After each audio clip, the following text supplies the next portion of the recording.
The dojo went silent the instant the sharp crack echoed across the room. It wasn't the sound of a board breaking or a kick landing cleanly. It was different, wrong. A sound that made every parent's stomach drop at the same time. A teenage boy collapsed onto the mat, his face twisted in agony, his arm bent at an angle it was never meant to bend. His scream cut through the air, raw and helpless, bouncing off the mirrored walls. For a split second, no one moved. The black belt instructor stood over him, chest rising calmly, hands still locked in the finishing position. His expression didn't change. Not shock. Not concern. Not regret. No mercy, he said flatly, releasing his grip. That's how champions are made. The words hit harder than the crack itself. Parents froze in their seats, unsure whether to rush forward or stay back. Some covered their mouths. Others stared in disbelief, their phones halfway raised, trembling. A few students looked away entirely, eyes fixed on the floor, afraid that if they spoke, or even blinked, they might be next. The boy tried to sit up. A whimper escaped him as pain shot through his body. "Sensei, my arm," he whispered. The instructor didn't kneel. Didn't check. Didn't call for help. He simply stepped back and addressed the room like nothing had happened. "This is what separates the strong from the weak," he announced. "If you can't endure pain, you don't belong on this mat." The silence grew heavier. Thick. Suffocating. Some parents clenched their fists. Others felt that terrible fear, the kind that tells you something is very wrong, but power is standing in the way of action. Security guards lingered near the walls. Authority had already chosen a side. Then, from the very back of the crowd, a chair scraped softly against the floor. Slowly, deliberately, a man stood up. He wasn't loud. He didn't rush forward. He didn't shout. At first, no one paid attention. He looked ordinary, older, calm, wearing a simple jacket. No uniform. No belt. No sign that he mattered. Until he spoke. "That's enough." The voice wasn't angry. It wasn't loud. But it carried. Heads turned. Whispers began. The instructor scoffed, ready to dismiss another concerned spectator. But something in the man's posture, steady, unshaken, made the room feel different. And in that moment, without anyone realizing why, everyone sensed it. This wasn't just a broken arm anymore. This was the moment everything was about to change forever. It was supposed to be an inspiring day. The regional martial arts seminar had drawn students from 3 different states, filling the large dojo with the sounds of excitement, nervous laughter, and the soft shuffle of bare feet on polished mats. Banners hung from the walls displaying slogans about honor, discipline, and respect. Parents lined the edges of the room with phones ready, eager to capture moments they believed would become lifelong memories for their children. At the center of it all stood the star of the event. Master Cole. A 7th-degree black belt with decades of experience, at least according to his resume. He wore his reputation like armor, tight black uniform, embroidered patches, and a belt that looked more like a trophy than a piece of cloth. As he paced the mat, his voice boomed with confidence. "Modern training has gone soft," he announced. "Back in my day, pain built warriors. Pain separated champions from quitters." Some parents nodded uneasily. Others exchanged glances but said nothing. The students listened in silence, absorbing every word like law. Master Cole thrived on that silence. He believed fear was respect. He stopped in front of the group and scanned their faces. "I need a volunteer," he said. "Someone who thinks they're ready." After a long pause, a teenage boy stepped forward. 16 years old. Slim, focused, eyes wide with a mix of excitement and nerves. His parents straightened in their seats, pride flickering across their faces. The boy bowed respectfully. "I'll do it, sir." Master Cole smirked. "Good. Let's see what you're made of." He explained that he would demonstrate a joint control technique, something he claimed was completely safe when done correctly. The boy nodded, trusting him completely. After all, this man was supposed to be a master. The demonstration began slowly. Cole gripped the teen's arm, twisting it behind his back. At first, it looked controlled. Textbook even. But then, without warning, he pushed further. Too far. The sound that followed wasn't subtle. Snap. The boy's body reacted before his mind could. He cried out and collapsed to the mat, clutching his arm as his face twisted in unbearable pain. The room froze instantly. Gasps erupted from the parents.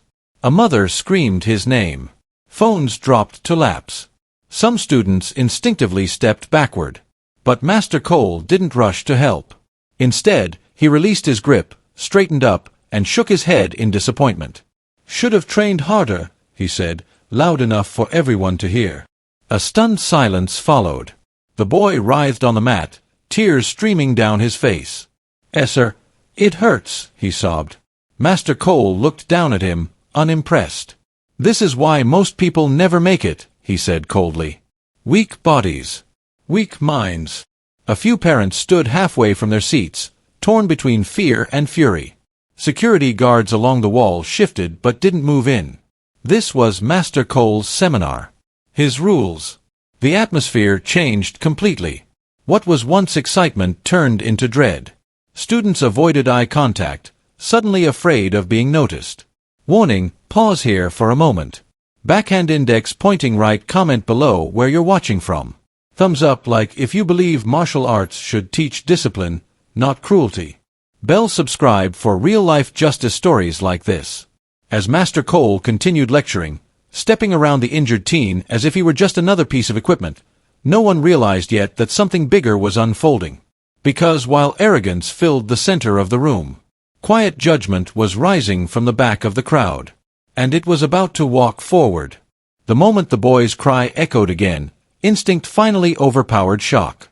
Several parents jumped to their feet at once, chairs scraping loudly against the floor as they rushed toward the mat. A father shouted his son's name. A mother pushed through the aisle, her face pale with fear. The sight of the teenager clutching his arm, curled on the mat like a wounded animal, was more than any parent could tolerate. But they didn't get far. Two security guards stepped forward, arms outstretched, forming a barrier between the parents and the injured boy. "Please move back," one of them said firmly.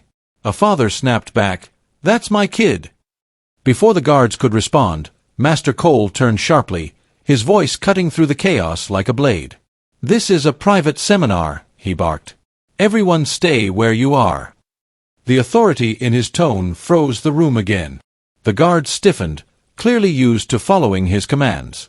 Parents hesitated, torn between rage and the fear of making things worse for their children. On the mat, the boy tried to sit up, his face contorted in pain. Sweat poured down his temples, mixing with tears as he cradled his arm close to his chest. "Sir, please," he whispered, his voice breaking. "My arm. Something's wrong." Master Cole finally crouched down, but not with concern. His eyes were cold, assessing, not the injury, but the weakness he believed it represented. "Pain is temporary," he said slowly, making sure everyone heard. "Weakness is forever." The words landed like a slap. A collective gasp rippled through the crowd. Some parents clenched their fists so tightly their knuckles turned white. Others stared in disbelief, wondering how a man trusted with children could be so cruel. The boy shook his head, tears falling freely now. "I can't move it," he cried. Master Cole straightened, dismissive. "You'll live," he said. "If you want to quit, crawl off the mat." That was the moment anger spread like fire through the room. Whispers erupted, sharp, furious, urgent. "This is wrong. He broke that kid's arm. Someone call an ambulance." But no one actually moved. Fear held them back. Fear of authority. Fear of retaliation. Fear that speaking up would put their own children in danger. The students felt it too. Rows of teenagers stood frozen, eyes wide, breathing shallow. They had been taught to obey, not question. To endure, not protest. And now, they were watching what happened when someone failed to endure. Master Cole turned away from the boy and addressed the room again, as if this were all part of the lesson. "This is discipline," he said. "This is reality. The world doesn't stop because you're hurting." The boy's sobs filled the silence he left behind. A mother broke down crying, her hands shaking as she covered her mouth. A father looked ready to charge the mat, muscles tense, jaw clenched, but his wife grabbed his arm, whispering, "Please, Don't. The guards shifted uneasily. Even they looked uncomfortable now. But still, no one crossed the line. Power stood in the center of the room. And power was being abused. Master Cole glanced around, feeding on the tension. Anyone else think they're tough enough to train like a champion? He challenged. No one answered. That was when a voice, calm, steady, and completely unafraid, cut through the air. That's enough. It didn't shout. It didn't demand attention. Yet somehow it commanded it. Heads turned toward the back of the dojo. A man stood up slowly, his movements deliberate. He wasn't dressed like a martial artist. No uniform. No belt. Just quiet confidence in the way he carried himself. The room held its breath. Master Cole scoffed, annoyed. "And who are you supposed to be?" he snapped. The man didn't respond right away. He simply stepped forward, eyes fixed on the injured teen. Everyone felt it then. This wasn't just another angry parent. This wasn't fear. This was something else entirely. And for the first time since the crack echoed across the dojo, Master Cole was no longer the most powerful man in the room. From the back of the dojo, a calm voice cut through the tension like a clean blade through cloth. That's enough. It wasn't loud. It wasn't angry. But it carried a weight that made every conversation stop mid-whisper. The room turned instinctively toward the sound. An older man stepped forward from the crowd, moving with a quiet certainty that didn't ask for permission. He wore a faded denim jacket, worn boots, and a cowboy hat pulled low, not the uniform of a martial artist, not the look of someone trying to impress anyone. Yet with every step he took toward the mat, the atmosphere shifted. Security glanced at each other, unsure whether to intervene. Master Cole let out a sharp laugh, clearly irritated.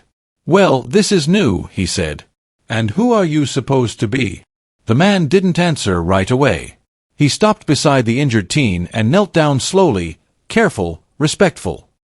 He spoke softly to the boy, words only the two of them could hear. The boy nodded through tears, clinging to his arm as the man gently helped him stay still. Then the man stood up. He still didn't raise his voice. Didn't threaten. Didn't rush. Instead, he reached up and removed his hat. That small gesture did something strange to the room. A few gasps rippled through the crowd, quiet at first, then spreading. Some parents leaned forward, squinting. A few older spectators stiffened, recognition flickering across their faces. Whispers began. "Wait. No way. Is that?" Master Cole frowned, irritation turning into confusion. "What's with the theatrics?" he snapped. "This doesn't concern you." The man finally spoke again, his tone even, controlled. "When a child is hurt, it concerns everyone." There was no aggression in his voice. No challenge. Just truth. Master Cole scoffed and stepped closer, puffing his chest. "You think you know better than me? I've spent my life in martial arts." The man nodded slowly. "So have I." That single sentence landed harder than any strike. The room went still. Master Cole searched the man's face now, really looking for the first time. The confidence he'd worn all day faltered just slightly. "And yet," Master Cole sneered, trying to recover, "you show up dressed like you're at a rodeo, interrupting my seminar?" The man didn't take the bait. He glanced around the dojo, the frightened students, the furious parents, the teen on the mat shaking in pain. His eyes lingered there for a moment longer. "You're teaching them the wrong lesson," he said quietly. Master Cole laughed again, louder this time, but it rang hollow. "Lesson? The lesson is survival." The man shook his head. "No," he replied. "The lesson is control." A murmur rolled through the crowd. Some parents nodded. Others felt something they couldn't quite explain, a sense of relief, like someone had finally said what everyone else was too afraid to voice. Master Cole bristled. "You don't tell me how to teach," he snapped. "If you don't like it, you can leave." The man didn't move. Instead, he took one slow step forward, onto the edge of the mat. His posture changed, not aggressive, not threatening, but unmistakably grounded. Balanced. Ready. That's when it clicked for a few people. A former competitor near the back whispered, almost in disbelief. "That stance." Another parent covered their mouth. Oh my God! Phones quietly came up, recording now not out of curiosity, but anticipation. Master Cole hesitated for the first time. You want to demonstrate? He challenged, forcing a grin. Go ahead. Show us your control. The man met his eyes. I don't need to prove anything, he said. He bent again, checking on the teen one last time, then straightened. But I will stop this. The silence that followed was heavy, expectant.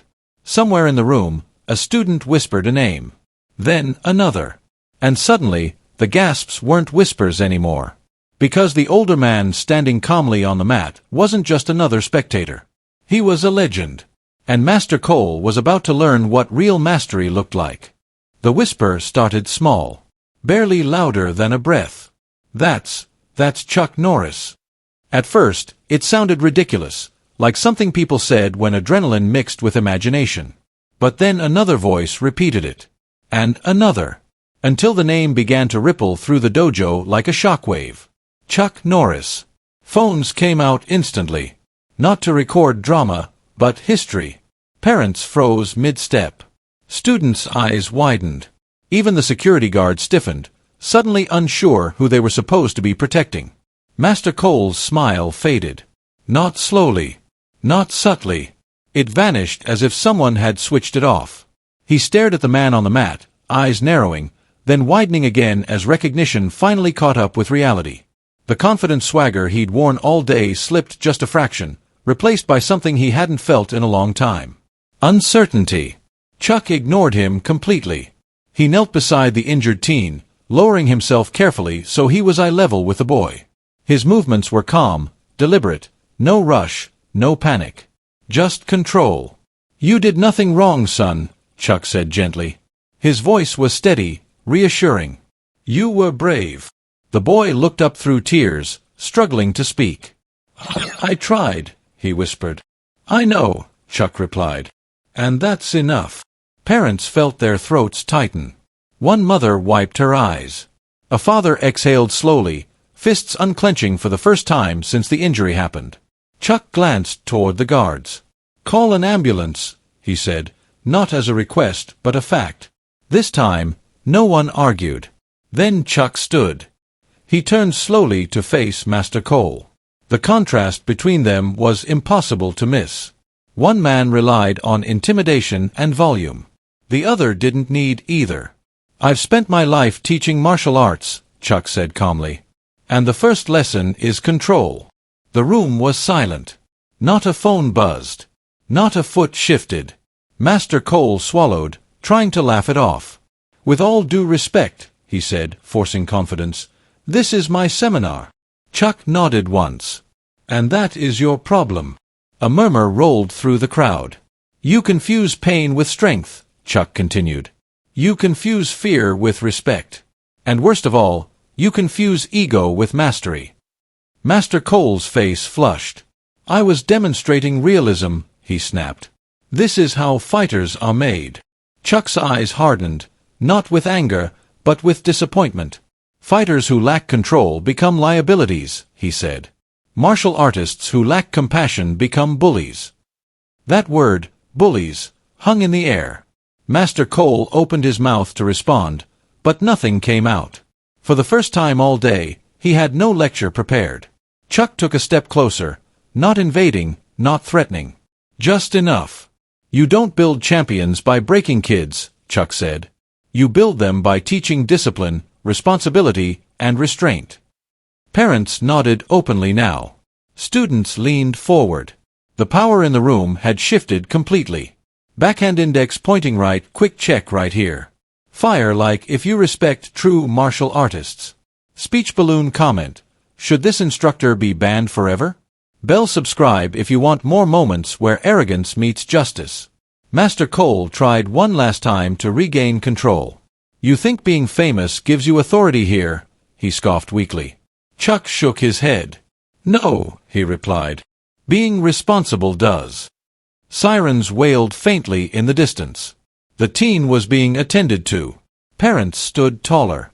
Students watched, learning a lesson far more important than any technique. And Master Cole realized something too late. This wasn't his dojo anymore. This was Chuck Norris' classroom now. Master Cole opened his mouth, desperate to reclaim the authority that had drained from him. "This is being taken out of context," he said quickly. "You don't understand my methods." Chuck raised one finger. Just one. The gesture was small, almost casual, but it stopped everything. Master Cole froze mid-sentence. The room went silent again, not out of fear this time, but anticipation. "Any black belt who uses pain to feed his ego," Chuck said calmly, "is no black belt at all." The words didn't echo, but they landed. Master Cole scoffed weakly, trying to hide the crack in his confidence. "You think you can lecture me in front of my students?" he snapped. "I've beaten men half my age." Chuck nodded. "That's not something to be proud of." Before Master Cole could respond, Chuck stepped closer, not fast, not aggressive. He spoke as he moved, turning the moment into a lesson rather than a confrontation. "Martial arts isn't about domination," Chuck said. "It's about responsibility. Control. Knowing exactly how much force to use, and when not to." He turned slightly toward the students so they could see clearly. "Watch carefully." Master Cole laughed nervously. "You're going to demonstrate?" "Go ahead," he sneered. "Let's see it." Chuck extended a hand. "Attack me," he said simply. There was a pause. Master Cole hesitated, pride battling instinct. With the entire room watching, he couldn't back down. He lunged forward, grabbing Chuck's arm with force, attempting the same joint lock he'd used on the teen. What happened next was so fast, and so clean, that many people didn't realize it was over until it was. Chuck shifted his weight slightly. Just a step. Just a turn of the wrist. His movement was fluid, economical, almost gentle. He redirected the pressure, guiding rather than forcing. Master Cole's face changed instantly. The smugness disappeared, replaced by shock, then pain. He tried to pull back, but Chuck wasn't pulling at all. He was controlling the center of balance. Within seconds, Master Cole was on his knees. Not slammed. Not thrown. Lowered. His arm was locked, but not damaged. Sweat beaded on his forehead as he grimaced, unable to move. Chuck kept his voice calm, instructional. "This is control," he said. "No broken bones. No cruelty. Just understanding leverage." He released the hold. Master Cole collapsed backward, scrambling away in disbelief, his pride shattered in front of everyone he'd tried to intimidate. Chuck turned to the students. "See the difference?" he asked. They nodded. Some swallowed hard. Others stared in awe. Sirens grew louder outside. Paramedics rushed in with a stretcher, immediately surrounding the injured teen. Chuck stepped aside, giving them space, but stayed close enough to reassure the boy with a nod. "You'll be okay," he said. Parents watched as the teen was carefully lifted and wheeled out, tears still in his eyes, but now mixed with relief. His mother squeezed Chuck's hand as she passed. "Thank you," she whispered. Chuck nodded back, no words needed. Behind them, two uniformed officers entered the dojo. They approached Master Cole, who was still sitting on the mat, pale and shaken. "Sir, we need you to come with us," one officer said. Master Cole tried to protest, but his voice lacked conviction now. The authority he'd clung to was gone. His students wouldn't meet his eyes. As he was escorted out, the room remained silent, not in fear, but in finality. His career didn't end with shouting or handcuffs. It ended with truth. Chuck stood alone on the mat for a moment, then turned back to the students, who now understood something they'd never forget. Strength isn't loud. Power doesn't need cruelty. And mastery is always calm. Chuck turned slowly to face the students. They stood in neat rows, just like before, but everything was different now. The fear that had once stiffened their shoulders was gone. In its place was something quieter. Heavier. Understanding. "Martial arts isn't about hurting people," Chuck said, his voice steady and clear. "It's about protecting those who can't protect themselves." The words settled deep. Some students lowered their eyes, replaying moments they'd laughed at someone weaker. Others straightened, realizing for the first time what the uniform they wore was truly supposed to represent.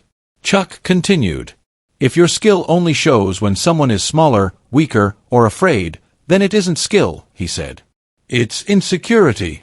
A hush filled the dojo. Parents leaned forward. Even the guards listened closely now. True strength, Chuck went on, is knowing you could hurt someone and choosing not to. It's restraint. It's responsibility. And it's respect. For a heartbeat, no one moved. Then the applause began. Not loud at first, just a few claps. Then more. Then the entire room stood. The sound grew until it filled the dojo, echoing off the walls that had earlier carried cries of pain. Parents wiped tears from their faces. Students clapped with purpose, some nodding to each other, others staring at Chuck as if seeing a living definition of what they wanted to become. Chuck raised a hand gently, and the applause softened. You don't need to be famous to live by this, he said. You don't need trophies or belts or titles. He looked directly at the students. Every day, you'll be tested, not on a mat, but in how you treat people when no one is forcing you to be kind. He paused, letting the lesson breathe. If you leave here today remembering only one thing, he said, remember this. Power without humility is dangerous. Skill without compassion is meaningless. The room was silent again, but this time it wasn't fear. It was respect. The students bowed. Not because they were told to, but because they felt it. Parents embraced their children tighter than before. Some quietly promised themselves they'd never confuse discipline with cruelty again. Chuck picked up his hat and placed it back on his head. He didn't linger. He didn't soak in praise. He simply nodded once and began walking toward the exit. As he passed the doorway, sunlight spilled into the dojo, cutting across the mats like a final underline to the lesson left behind. Speech balloon comment, respect, if you believe strength should protect, not destroy. Thumbs up like if you stand against abuse of power. Bell subscribe for more real stories where humility wins. Because real power doesn't break bones. It builds character. And that's a lesson worth carrying for life. Martial arts uniform fire.